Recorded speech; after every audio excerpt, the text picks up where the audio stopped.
ये कहानी एक लड़की की है जो अकेली एक छोटे से किराए के कमरे में रहती थी। कमरा सस्ता था लेकिन उसमें एक अजीब बात थी। कमरे में एक पुरानी लकड़ी की कुर्सी पहले से रखी हुई थी।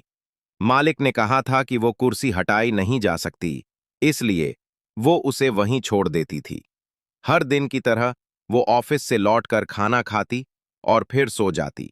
लेकिन कुछ ही दिनों में उसे महसूस होने लगा कि वो जब भी सोने जाती, वो कुर्सी धीरे धीरे उसके बिस्तर की तरफ खिसकती रहती थी। वो समझती रही कि शायद उसका वहम है। एक रात जब वो अचानक 3 बजे उठी, तो देखा वो कुर्सी उसके सिरहाने बिल्कुल पास रखी थी, जैसे कोई उस पर बैठकर उसे घूर रहा हो। डर के मारे उसने कुर्सी को कमरे से बाहर फेंक दिया। अगली रात कुर्सी फिर कमरे के उसी कोने में रखी थी, जैसे कभी गई ही नहीं। अब हर रात कुर्सी पहले से थोड़ा और पास आने लगी। वो डर गई और कमरे में कैमरा लगवाया।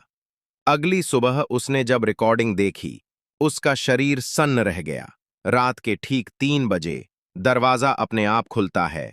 एक धुंधली परछाई कमरे में आती है और धीरे धीरे कुर्सी पर बैठ जाती है।